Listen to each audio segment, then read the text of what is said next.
एक जंगल में पहाड़ की चोटी पर एक किला बना था। किले में उस राज्य की सेना की एक टुकड़ी तैनात थी। किले के एक कोने के बाहर की ओर एक बड़ा सा पेड़ था। उस पेड़ पर एक कौवा रहता था। नाम था कोको। वो खाने की तलाश में नीचे घाटी में फैले आसपास के गांव में जाता था। वहां के चारगाहों और झाड़ियों में कई छोटे छोटे कीट पतंगे मिलते थे।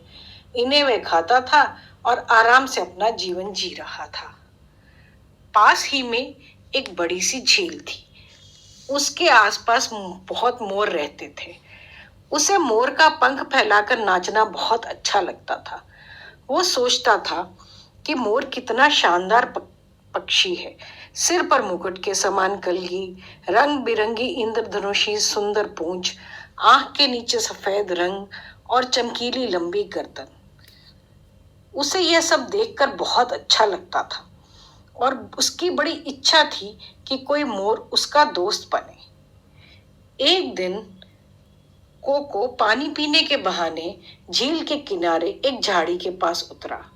पास ही एक बहुत सुंदर और सौम्य मोर नाच रहा था। झाड़ी की आवाज सुनकर वह झाड़ी के पास आया। कोको ने बात करने का बहाना ढूंढा और बोला, मोर जी, आपकी आज्ञा हो तो पानी पी लूं, बहुत प्यास लगी है। मोर ने चौंक कर देखा और बोला, मित्र, पानी तो प्रकृति का दिया वरदान है। इस पर कोई मेरा अधिकार थोड़े ही है, बल्कि आपका भी उतना ही हक है। कोको ने सिर हिलाकर पानी पिया और उसे ऐसे देखा जैसे उसे निराशा हुई। मोर ने पूछा, मित्र, असंतुष्ट दिख रहे हो, क्या प्यास नहीं बुझी? कोको ने कहा, पानी की प्यास तो बुझ गई, पर आपकी बातों से मुझे ऐसा लगता है कि आपकी वाणी कितनी मीठी है और आप ज्ञान के सागर हैं। क्या मैं आपसे कुछ ज्ञान ले सकता हूँ? मोर मुस्कुराया, बोला, मित्र, मेरा नाम जोजो है। आप कभी भी यहाँ आ सकते हो और मुझसे बातें कर सकते हो। मैं जो जानता हूँ वो आपको बताऊंगा और मैं भी कुछ आपसे सीखूंगा। उसके बाद कोको और जोजो रोज मिलने लगे। एक दिन जोजो ने कोको को बताया कि वो वास्तव में मोरों का राजा है। अपना असली परिचय देने के बाद उसने अपने मित्र को निमंत्रण देकर अपने घर बुलाया। कोको जब वहां पहुंचा तो उसने देखा कि जोजो के तो शाही ठाट थे। खाने के लिए तरह तरह के फल और फूल परोसे गए थे। उसके अलावा भी बहुत कुछ था। बाद में मोती भी पेश किए गए। यह सब देखकर कोको बहुत हैरान हुआ। अब जोजो रोजाना ही कोको को अपने महल में ले जाकर खिलाने पिलाने लगा। इससे कोको को बहुत डर लगने लगा। उसने सोचा किसी दिन उसे साधारण समझकर कहीं जोजो उससे दोस्ती ना तोड़ ले। इसलिए जोजो की बराबरी करने के लिए उसने झूठ कह दिया कि वो भी कौओं का राजा है। अब झूठ कहने के बाद उसे मन ही मन यह लगा कि यह तो उसका भी फर्ज बनता है कि वो उसे अपने घर पर बुलाए। उस दिन कोको ने दुर्ग के भीतर होने वाली गतिविधियों को गौर से देखा और उसके दिमाग में एक योजना आई। उसने महल की बातों को बहुत ध्यान से समझा, सैनिकों के कार्यक्रम को नोट किया। फिर वो जोजो के पास पहुंचा। जब वो झील के किनारे पहुंचा तब जोजो कुछ अन्य मोरों के साथ खेल रहा था। कोको को देखते ही बोला, मित्र, आप इस समय?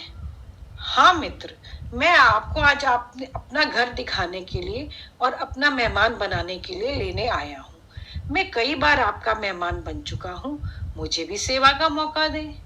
जोजो ने टालना चाहा, मित्र, इतनी जल्दी भी क्या है, फिर कभी चलेंगे। लेकिन कोको बोला, आज तो मैं आपको लिए बिना नहीं जाऊंगा। आखिरकार जोजो को कोको के साथ जाना ही पड़ा। पहाड़ की चोटी पर बने किले की ओर इशारा करके कोको उड़ते उड़ते बोला, वो मेरा किला है। जोजो बहुत प्रभावित हुआ।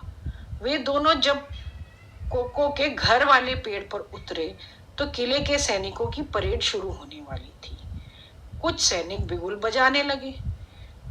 कोको किले के सैनिकों के रोज के कार्यक्रम को याद कर चुका था, इसीलिए ही ठीक समय पर जोजो को लेकर आया था।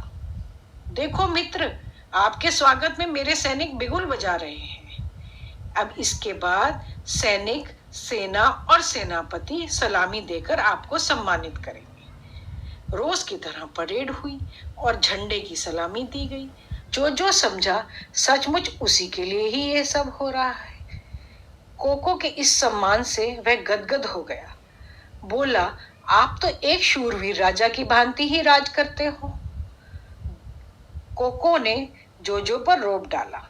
मैंने अपने सैनिकों को आदेश दिया है, जब तक मेरे परम मित्र राजा मोरराज मेरे अतिथि हैं, तब तक इस प्रकार रोज बिगुल बजाएं और सैनिकों की रोज परेड निकलेगी। कोको को पता था कि सैनिकों का ये हर रोज का काम है।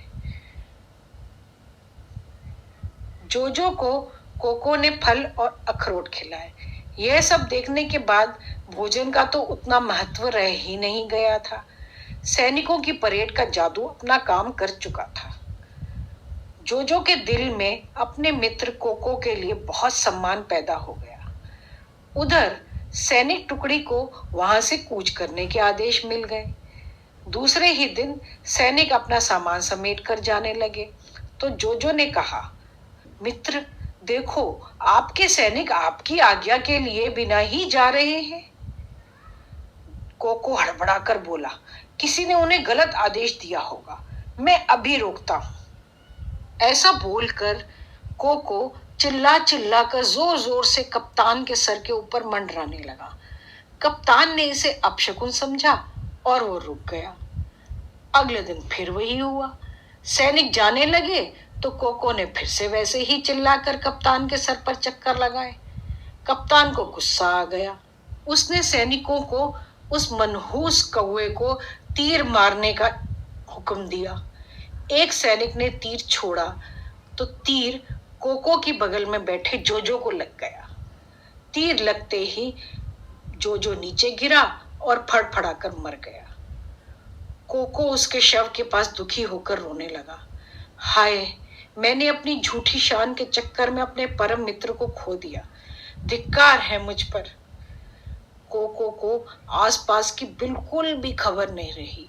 बेसुध होकर बैठा था। उसे इस हालत में देखकर एक सियार वहां आया, उस पर झपटा और उसका भी काम तमाम कर दिया। अब हमारी कहानी तो यहीं खत्म हुई। आपको हमारी कहानी अच्छी लगी हो तो हमारे चैनल को सब्सक्राइब करें, शेयर करना और लाइक करना तो बिल्कुल भी ना भूलें। धन्यवाद।